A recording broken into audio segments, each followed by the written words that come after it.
যদি কেউ আল্লাহ সুবহানাহু ওয়া তাআলাকে ডাকে খালিক, সৃষ্টিকর্তা বা ব্রহ্মা নামে, কিন্তু কেউ যদি বলে ব্রহ্মা হলো সেই সৃষ্টিকর্তা যার 4টি মাথা আছে, প্রত্যেক মাথায় একটি করে মুকুট আছে এবং তার 4টি হাত আছে, আমরা মুসলমানরা তাতে প্রবল আপত্তি জানাবো। এছাড়াও এটা নিষেধ করা হয়েছে যজুর্বেদের অধ্যায় 32 অনুচ্ছেদ 3-এ। স্রষ্টার কোনো প্রতিমূর্তি নেই। আরো একটি ব্যাপার হলো, স্রষ্টাকে ঋগ্বেদের গ্রন্থ 2 অধ্যায় 1 অনুচ্ছেদ 3-এ আরেকটি চমৎকার নামে ডাকা হয়েছে, সেটি হলো বিষ্ণু। বিষ্ণু অর্থ রক্ষাকারী। এই বিষ্ণু শব্দকে আরবি করলে এর মানে হবে রব। আমাদের মুসলমানদের কোনো আপত্তি নেই যদি কেউ আল্লাহ সুবহানাহু ওয়া তাআলাকে রব, পালনকর্তা, বিষ্ণু বা রক্ষাকারী বলে ডাকে। কিন্তু কেউ যদি বলে যে বিষ্ণু হলো সেই সৃষ্টিকর্তা যার 4টি হাত আছে আর তার ডান হাতে একটি সুদর্শন চক্র আছে এবং তার বাম হাতে ধরা আছে একটি শাখ, আর তিনি পাখির পিঠে চড়েন অথবা সাপের উপর চড়ে বসেন, আমরা মুসলমানরা তাতে প্রবল আপত্তি জানাবো। বরং যজুর্বেদের অধ্যায় 40 অনুচ্ছেদ 8-এ উল্লেখ করা হয়েছে যে ঈশ্বর হলেন নিরাকার। এমনকি উপনিষদের শ্বেতাশ্বতর উপনিষদে অধ্যায় 4 অনুচ্ছেদ 19-এ বলা হয়েছে স্রষ্টার কোনো প্রতিকৃতি নেই। ঋগ্বেদের গ্রন্থ 8 অধ্যায় 1 অনুচ্ছেদ 1-এ উল্লেখ আছে যে যার অর্থ স্রষ্টার সাথে এক করে আর কারো উপাসনা করো না, তারই উপাসনা করো। ঋগ্বেদের গ্রন্থ 5 অধ্যায় 81 অনুচ্ছেদ 1-এ উল্লেখ করা হয়েছে, বলা হয়েছে মহান সৃষ্টিকর্তার মহিমা অপরিসীম। একই কথা সূরা ফাতিহায় পারা 1 আয়াত 2, আলহামদুলিল্লাহি রাব্বিল আলামিন, সমস্ত প্রশংসা আল্লাহ সুবহানাহু ওয়া তাআলার, জগৎ সমূহের মালিক। ঋগ্বেদের মধ্যে গ্রন্থ 3 অধ্যায় 34 অনুচ্ছেদ 1-এ উল্লেখ আছে, বলা হয়েছে তিনি অসীম করুণাময়। আরো উল্লেখ আছে যজুর্বেদে অধ্যায় 40 অনুচ্ছেদ 16-তে, বলা হয়েছে আমাদের সুপথে চালিত করুন এবং পাপ হতে আমাদের বিরত রাখুন যেন আমরা ধ্বংস না হই। একই কথা বলছে পবিত্র কোরআন সূরা ফাতিহা পারা 1 আয়াত 6 এবং 7-এ। ইহদিনাস সিরাতাল মুস্তাকিম সিরাতাল লাযিনা আনআমতা আলাইহিম গায়রিল মাগদুবি আলাইহিম ওয়ালাদ-দাল্লিন। আমাদের সরল পথ দেখান, তাহাদের পথ যাহাদের আপনি অনুগ্রহ করিয়াছেন, তাহাদের পথ নহে যাহারা ক্রোধ নিপতিত ও পথভ্রষ্ট।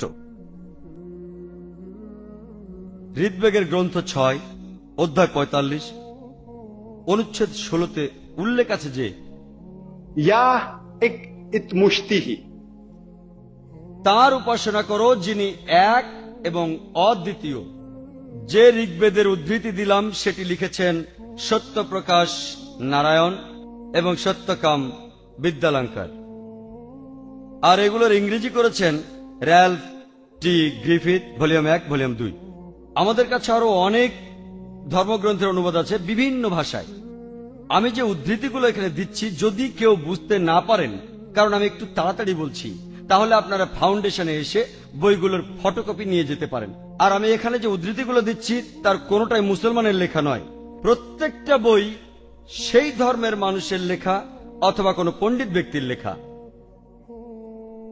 ব্রহ্মসূত্র, যেটাকে হিন্দু ধর্মে বলে বেদান্ত, মূল বিশ্বাস।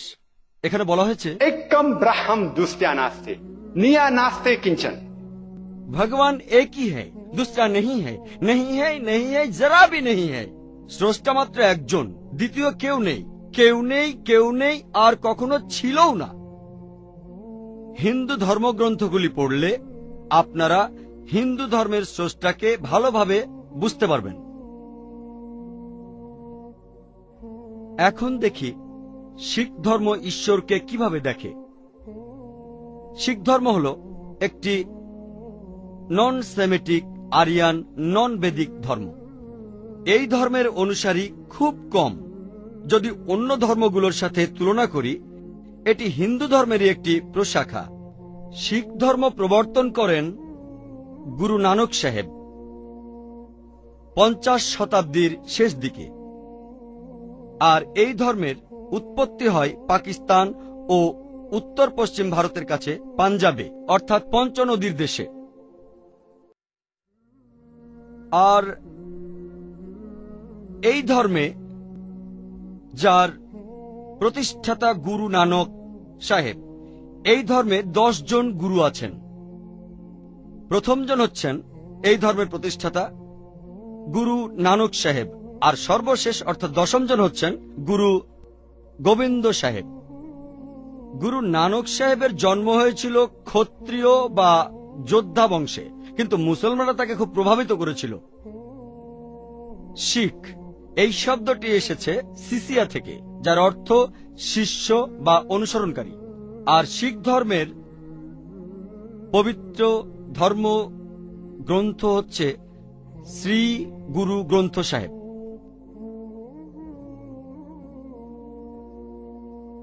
এই বইটি হল শ্রী গুরু গ্রন্থ সাহেব। প্রত্যেক শিখকে 5টি ক পালন করতে হয়। প্রথম ক হল কেশ। শিখরা তাদের মাথার চুল কাটে না।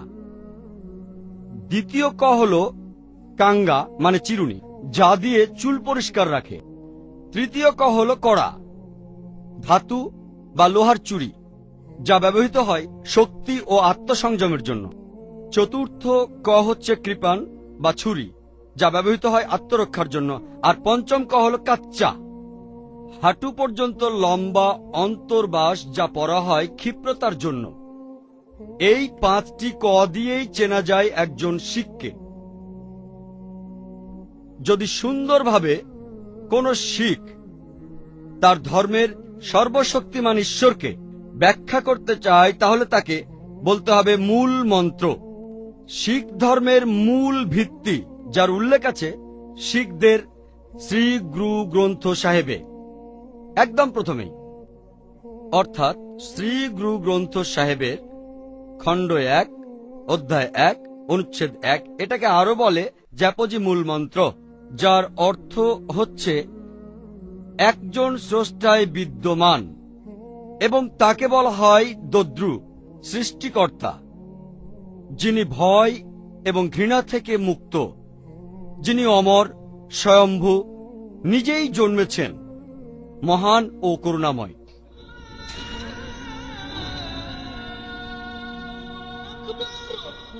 শিখ ধর্ম এক ঈশ্বরে বিশ্বাস করে, আর মহান স্রষ্টাকে অপ্রচলিত মত অনুযায়ী বলা হয় এক ওমকারা। অন্যদিকে প্রচলিত মতে ঈশ্বরকে বলা হয় ওমকারা। আর গুরু নানক সাহেব অনেকগুলো নামে ডেকেছেন এই প্রচলিত ঈশ্বর বা ওমকারাকে। কখনো ঈশ্বরকে তিনি বলেছেন কর্তার, স্রষ্টা, আকাল অবিনশ্বর, সত্যনামা, পবিত্রজন, সাহিব, প্রভু, পরওয়ারদিগার, পালনকর্তা, রহিম, করুণাময়, করিম, পরোপকারী। তিনি ঈশ্বরকে আরো বলেছেন ওয়াহে গুরু, একমাত্র প্রভু, একমাত্র ঈশ্বর। শিখ ধর্ম এক ঈশ্বরে বিশ্বাসের পাশাপাশি অবতারবাদেরও বিপক্ষে কথা বলে, অর্থাৎ মানুষের রূপে ঈশ্বরের আবির্ভাব। তাদের মতে ঈশ্বর মানুষের রূপ ধারণ করে না, আবির্ভূত হন না, আর তারা মূর্তি পূজারও বিপক্ষে। গুরু নানক খুব বেশি প্রভাবিত ছিলেন সন্ত কবির দ্বারা, সন্দেহ নেই। যদি পড়েন গুরু গ্রন্থ সাহেব, সেখানে বেশ কিছু শ্লোক আছে যেগুলো দোহাস সন্ত কবিরের। আর সন্ত কবিরের একটি বিখ্যাত দোহাস হল, दुख में सुमिरन सब करे, सुख में करे न कोई। जो सुख में सुमिरन करे तो दुख काय होए। সবাই বিপদে ঈশ্বরকে স্মরণ করে, কেউই তাদের সুখ শান্তির সময় ঈশ্বরকে স্মরণ করে না। যে সুখ শান্তির সময় তাদের ঈশ্বরকে স্মরণ করে সে কেন বিপদে পড়বে? একই কথা বলা হয়েছে পবিত্র কোরআনে সূরা আল জুমার ৮ নম্বর আয়াতে উল্লেখ আছে যে মানুষ যখন কোনো বিপদে পড়ে তখন সে কান্নাকাটি করে আল্লাহর কাছে কৃপা চায়, আর আল্লাহ যখন তাকে বিপদ থেকে উদ্ধার করেন তখন সে আগের সব কথা ভুলে যায় আর বিপক্ষে কথা বলতে থাকে আল্লাহ সুবহানাহু ওয়া তাআলার। এবার জরোস্ট্রিয়ানিজমের ঈশ্বরকে নিয়ে আলোচনা।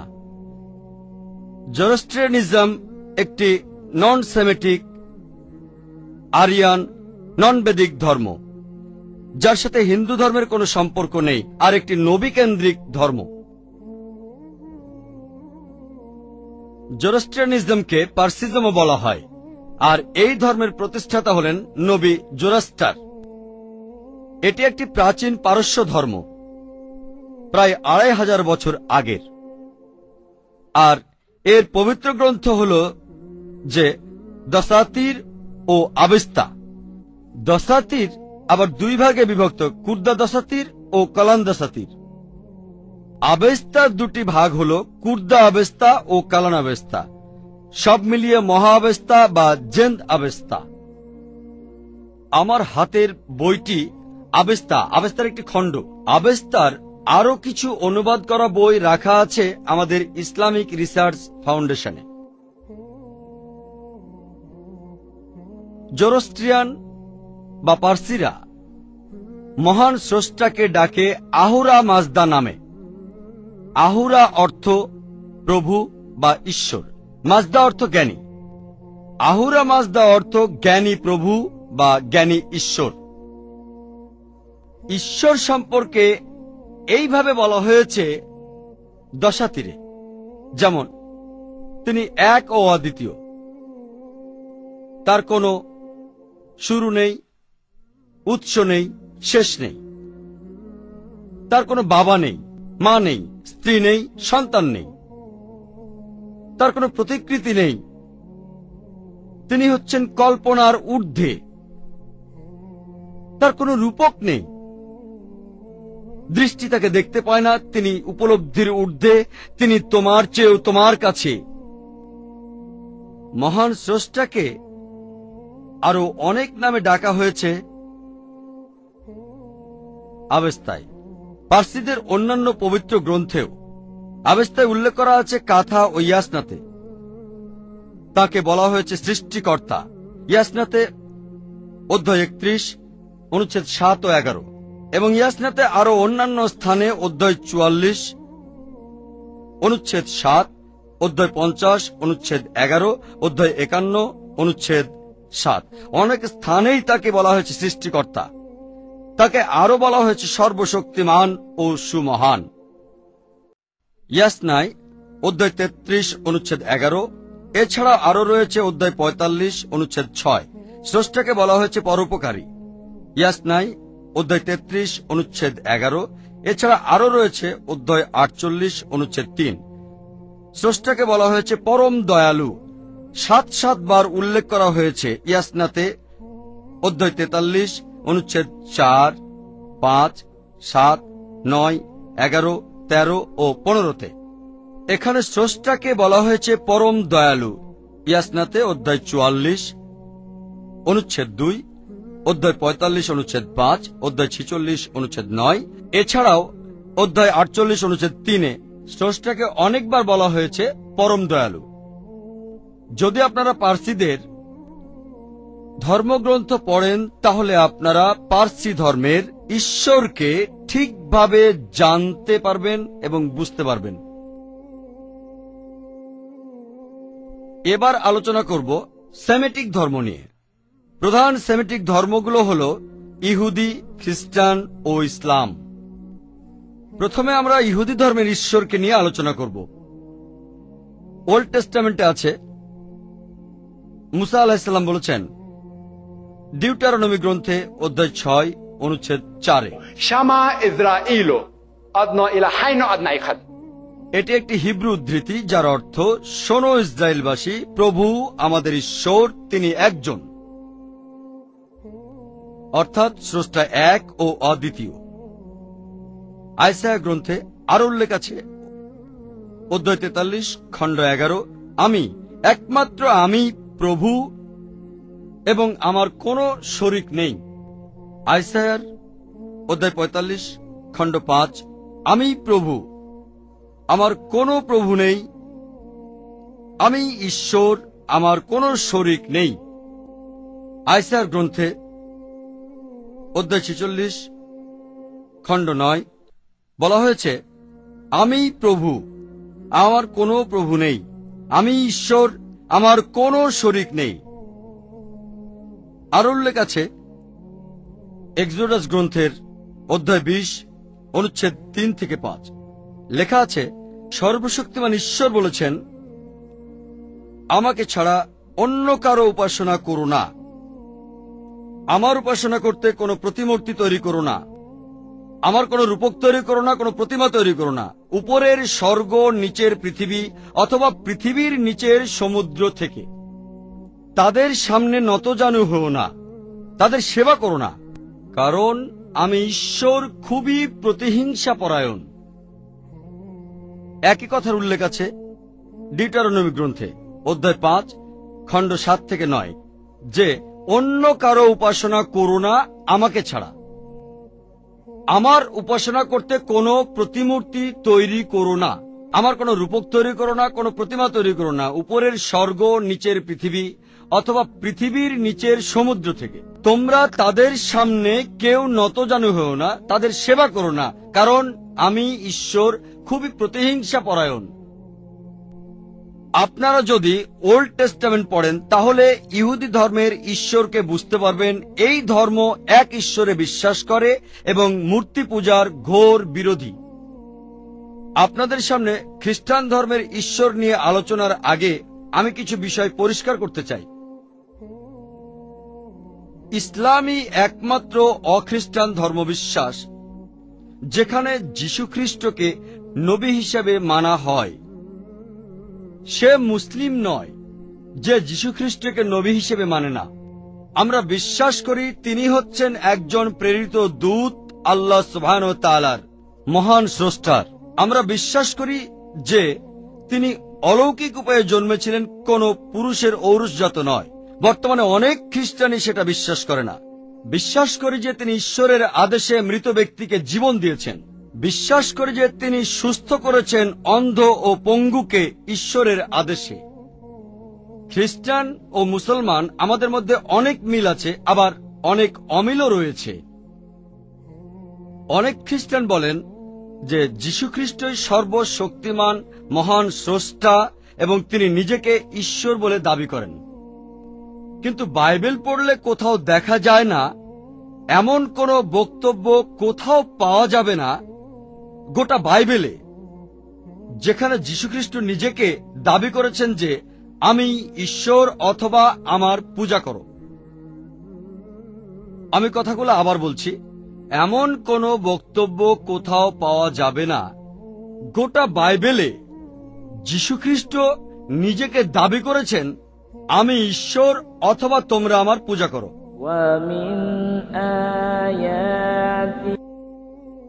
এমন অনেক খ্রিস্টান আছে যারা বলে হযরত ঈসা আলাইহিস সালাম সর্বশক্তিমান খোদা ছিলেন এবং তিনি নিজেকে খোদা বলে দাবি করেছেন।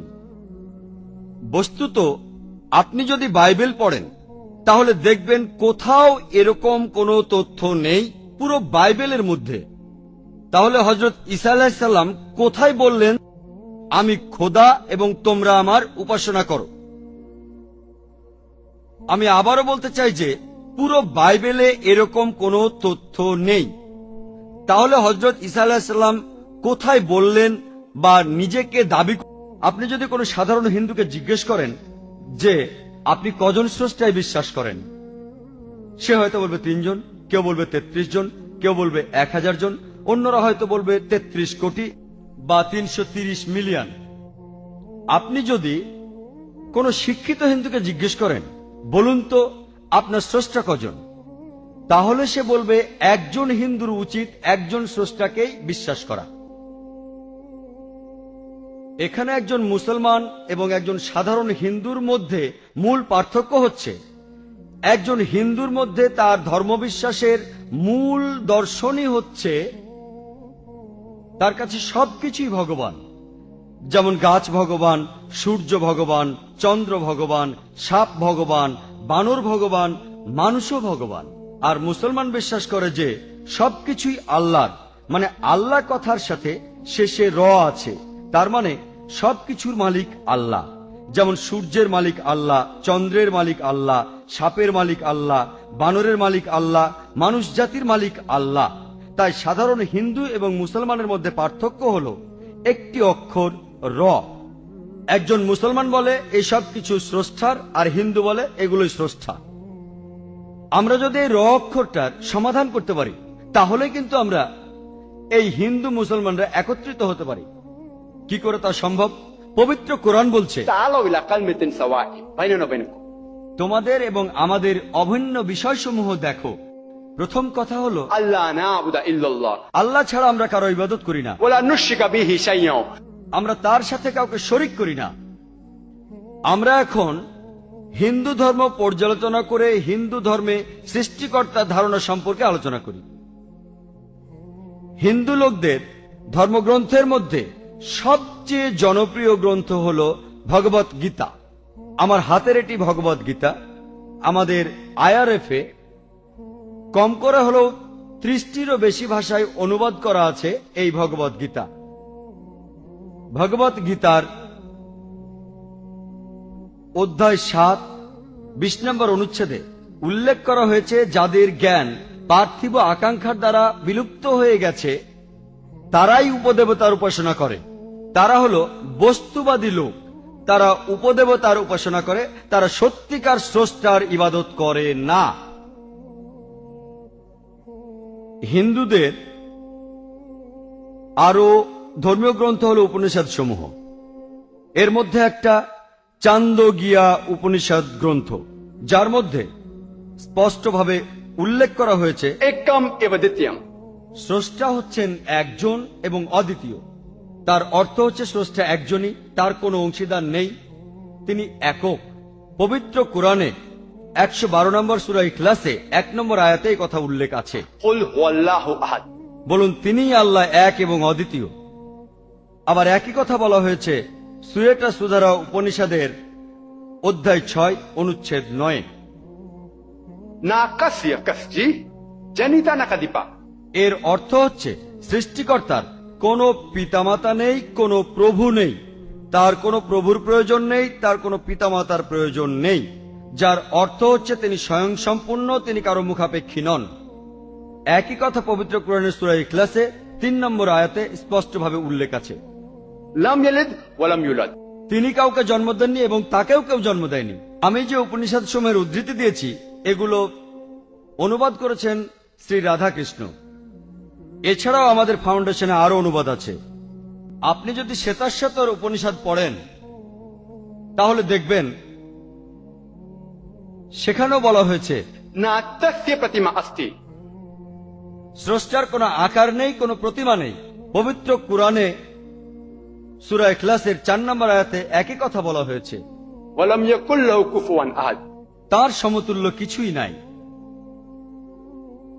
আরো স্পষ্টভাবে বলা হয়েছে সুয়েটা সুতারা উপনিষদ গ্রন্থে অধ্যায় 4 অনুচ্ছেদ 20 যে তিনি কোনো দৃষ্টিশক্তির অধীন নন, সকল দৃষ্টিশক্তি তার অধীন, তিনি সূক্ষ্মদর্শী সম্পন্ন। একই সংবাদ পবিত্র কোরআনে সূরা আনামে 103 নম্বর আয়াতে বর্ণিত হয়েছে, কোন দৃষ্টি আল্লাহকে উপলব্ধি করতে পারে না, কিন্তু তিনি সবকিছু দেখতে পান, তিনি দৃষ্টির অন্তরালে, তবু সবকিছুতেই তার অস্তিত্ব বিরাজমান। বেদ হচ্ছে হিন্দু সম্প্রদায়ের যাবতীয় ধর্মগ্রন্থগুলির মধ্যে সবচেয়ে নির্ভরযোগ্য।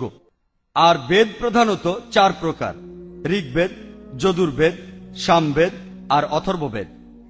ঋগ্বেদে রয়েছে স্রষ্টার প্রশংসা সূচক গান, যজুর্বেদে আছে বলি সংক্রান্ত নিয়ম কানুন, সামবেদে রয়েছে সঙ্গীত, আর অথর্ববেদে আছে জাদুবিদ্যার সূত্র। যজুর্বেদের অধ্যায় 32 অনুচ্ছেদ 3 উল্লেখ আছে যে ना तस्य प्रतिमा अस्ति। স্রষ্টার কোনো প্রতিমূর্তি নেই। এখানে আরো বলা হচ্ছে যে তিনি জন্ম নেননি এবং তাকেই পূজা করা উচিত। যজুর্বেদের অধ্যায় 40 অনুচ্ছেদ 8-এ উল্লেখ আছে যে সৃষ্টিকর্তা নিরাকার এবং পবিত্র। যজুর্বেদের অধ্যায় 40 অনুচ্ছেদ 9-এ আরও উল্লেখ আছে যে अंधात्म प्रविशन्ति या संभूति उपास्ते, যার অর্থ হলো তারা অন্ধকারে পতিত হয় যারা পূজা করে আসাম্বুতি। আসাম্বুতি হলো প্রাকৃতিক বস্তু, যেমন বাতাস, আগুন, পানি। এখানে আরো উল্লেখ আছে যে তারা আরো বেশি অন্ধকারে পতিত হয় যারা সাম্বুতির পূজা করে। সাম্বুতিটা হচ্ছে মানুষের তৈরি। আমি উদ্ধৃতি দিলাম যে যজুর্বেদ থেকে ওটি লিখেছেন দেবী চাঁদ, আর এটি ইংরেজি করেছেন র্যালফ টি গ্রিফিথ। অন্য আরেকটি বেদ হল অথর্ববেদ। অথর্ববেদের 20 নম্বর গ্রন্থে অধ্যায় 58 অনুচ্ছেদ 3-এ উল্লেখ করা হয়েছে যে देव महाओसी, সৃষ্টিকর্তা সুমহান। আরবিতে আল্লাহু আকবার, আল্লাহ মহান। এই 4টি বেদের মধ্যে সবচেয়ে প্রাচীন ও পবিত্র বেদটি হচ্ছে ঋগ্বেদ। ঋগ্বেদের 1 নম্বর গ্রন্থ অধ্যায় 164 অনুচ্ছেদ 46-এ উল্লেখ আছে যে জ্ঞানীরা এক ঈশ্বরকে অনেক নামে ডাকেন, যার অর্থ এক ঈশ্বরের অনেকগুলো নাম আছে। আর শুধুমাত্র ঋগ্বেদেই সর্বশক্তিমান ঈশ্বরকে ডাকা হয়েছে 33টি নামে। এর বেশিরভাগই ঋগ্বেদের গ্রন্থ 2 অধ্যায় 1-এ উল্লেখ করা হয়েছে। আরেকটি চমৎকার বিশেষণ যার উল্লেখ আছে ঋগ্বেদে, এখানে স্রষ্টাকে ডাকা হচ্ছে ব্রহ্মা নামে। এটা ঋগ্বেদের গ্রন্থ 2 অধ্যায় 1 অনুচ্ছেদ 3-এ উল্লেখ করা আছে। ব্রহ্মা অর্থ সৃষ্টিকর্তা, যেটার অর্থ আরবিতে খালিক। আমাদের মুসলমানদের কোনো আপত্তি নেই